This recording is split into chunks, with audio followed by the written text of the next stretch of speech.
are enterprise buy-side members, and they all say they're grappling hugely with the ESG agenda and how they can monitor and measure the sustainability of their service providers. So they are doing whole hosts, huge amounts of desk research to actually come to what questions should they ask, how frequently should they ask them, what should they measure, etc. Now, looking at the service provider community in our membership base, they are all being completely and utterly inundated with questionnaires from all of their customers. But every single questionnaire is different, and they're having to go off and spend huge amounts of time and effort to respond to this huge amount of questionnaires.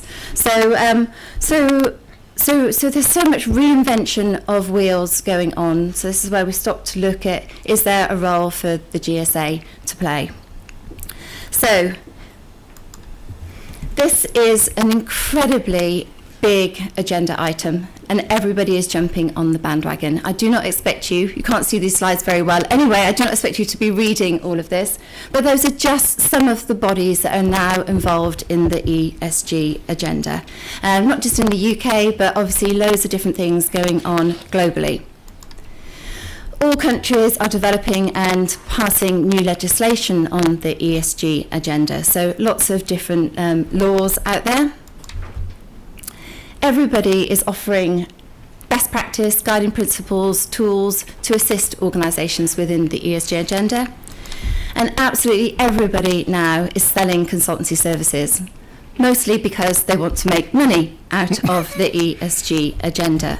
So, we know that as a backdrop, our buy-side members are really, really grappling with what to do. What questions should they be asking of their service providers? What metrics should they be looking at? What measures, etc. And service providers, they're in a complete nut it is with all of this. And then there's also the question of, do different types of companies get measured and monitored differently? Or, different size companies, different vertical sector of companies. So it's just so much really going on there. So the exercise that the GSA has undertaken is to actually collate the questionnaires from a number of our buy-side members and just actually look at the different approaches those organisations have been taken. So I'll name just a few, but thanks to Schroders, thanks to Legal & General's, thanks to Zurich, UNICEF, Meta and Aegon, they all shared their questionnaires with us. And I've thrown them all over to Hemant to do the heavy lifting with and do some research to actually look at what the similarities and differences are. But just to give you an overview, here's some extracts, which I'll quickly whiz through, of the sort of questions that we're seeing coming up in those questionnaires. So this is a basic approach. It's very simple, and simplicity is key, but it's very much a binary approach, asking a yes or no question and then a little bit of evidence supporting that. Looking at slightly more progressive approaches, it's looking at targets and how those targets might have been validated and whether there's accreditations involved or not. This is really looking at, a perspective, I think, of whether it's done just within the organisation or whether they're taking it outside of the internal organisation and doing it externally with their customers. Then we move on to much more measured approaches. So you can see here that there is a measurement scheme looking at how many points you get depending on your results, or whether you are assessed as giving a good response or a poor response. That could also give you a point-based scheme. So you can see there's lots and lots of different sort of approaches to it out there. And then probably the most advanced approach that I've come across so far is hugely complicated, but that is actually looking at breaking down GHG emissions into, you tell me exactly what all your GHG emissions are from every little walk of life, and then tell me how much of your GHG emissions are relating to me. So it's just meant to give you an overview of the real broad breadth, variety of approaches organisations have been taking. So what we at the GSA have undertaken to do, along with our partners here at NEO Group, is actually to standardise that, and we are launching GSA's Sustainable Sourcing Study. in association with NEO Group. So it's not published here today, but if you send me an email and you want to receive a copy of it, it will be in your desks, in your desktops, in your inboxes come Monday of next week. And there we actually give a full overview of the entire landscape of what is going on. So it's look at all the requirements and all the things that can be assessed and measured. It's looking at all the laws that are actually out there and giving an overview, top level overview of what those laws are. Looking at all the different metrics that can be applied, all the different bodies and accreditations that are out there and what the difference between them are to help you understand what you might want to be looking at. An overview of the different tools and technologies that can actually help you on your ESG agenda. And then a very standard question set. So that is a questionnaire that we are recommending to you all, both buyers and service providers, that you use to ascertain ESG metrics. So just to give you an overview of those questions and what they cover, we are sticking with E, S and G as the question set. So we've got all these elements in our environmental question set. All of these in our social, and all of these in our governance.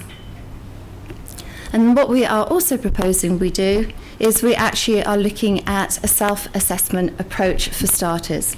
So here we are proposing that service providers self-assess and have an understanding of realistically where they are. So you get no points, nil point, if you have no plans yet. You're 1 point if you're at the planning stage, 2 points if you've recently launched it, 3 where it's work in progress, and 4 when it's completed and steady state. Now, probably Hemant can talk a little bit more about that because you developed that metric for us and for yourselves as well. But that's what we're looking at. That's what we're looking at doing. That is going to be the GSA's approach to standardizing ESG. But this is just phase 1. So phase 1 is the report, which, as I say, you can register for and is available from Monday. Phase 2 is going to be looking at developing some training to help all of your employees better understand the ESG agenda and how to embed it across the organisation. Chris, you'll be delighted to know, because you are the godfather of all sourcing life cycles. We are developing a sustainable sourcing version of our life cycle model. And then we'll be looking at the different clauses. So we are later on this afternoon talking about Chancery Lane. We'll be looking at, bringing those clauses and promoting those to be used in our industry, and hopefully also on Clausify as well. And then, who knows, it may well be that we end up moving it towards a service provider sustainability maturity index, where we hold the data of the maturity of each and every one of the service providers in our community, that is then available for all of our buy-side members to access. So, Hemant, that was my whistle stop, and it was fairly whistle stop. But is there any builders that you'd like to comment on with that? How much time do you have? 5 minutes. No, I think we best open it up for questions. Mm-hmm. Unless there's any specific point that you'd like me to talk to, it's better to kind of have more of a dialogue. Yep. So hopefully there is at least one question for us. Is there any questions on Crystal? Is this global, and so does it cover all the different countries and markets in terms of the legislation that you're talking about? We are trying to keep the scope as global as we can. We've got at least the main regions covered: the Americas, Europe, EMEA, and Asia Pac.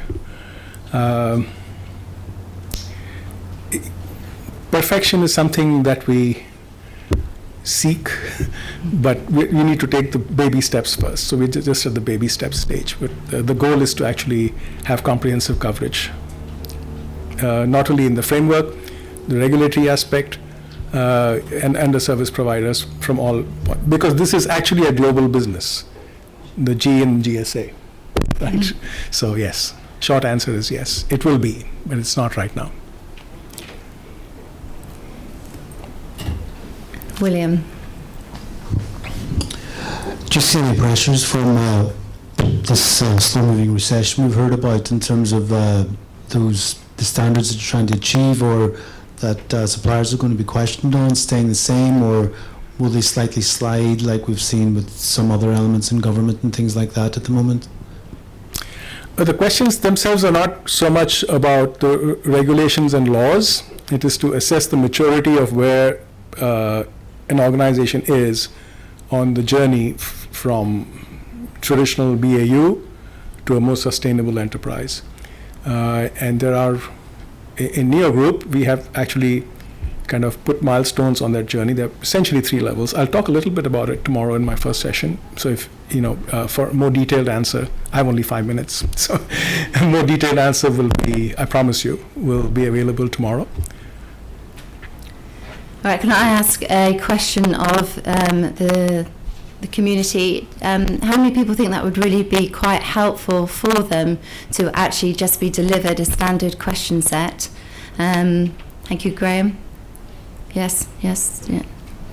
Okay, so I'm hoping to get lots of emails in my inbox then tomorrow morning begging for the version of the report. So excellent, right. Okay, so that kind of segues really nicely into the 2 sections we've got coming up this afternoon. So within the social piece is a company's look and approach to building and managing a diverse supply chain. So we're going to break up. This room this afternoon is going to stay focused on supplier diversity, and we are joined by the Council of Supplier Diversity UK that will be running an entire fascinating session on where we're at with supplier diversity, definitions of supplier diversity, and how to build a diverse supply chain, and look at who to collaborate with, what technology solutions there are. So if you want to talk supplier diversity, then please stay in this room. If you want to talk a little bit more about contracting, then we're going into the room past the reception. So behind the reception desk on this side of the island, there's the Thames Suite, and there we are set up to be talking about contracting for ESG and the Chancery Lane project. We'll be doing a bit more of a discussion about the GSA standard terms and how we came to those standard terms, and then a whole host more on open talent, before closing with Zurich and Mara Green giving a presentation on the transformation procurement transformation program at Zurich. So it's really difficult to choose, I know, but someone's got to make a choice. So yeah, those of you that want supplier diversity, please stay in here. If not, please move into the other room, and teas and coffees will be served in a short while next door, as well as obviously here. So thank you, and thank you, Hemant.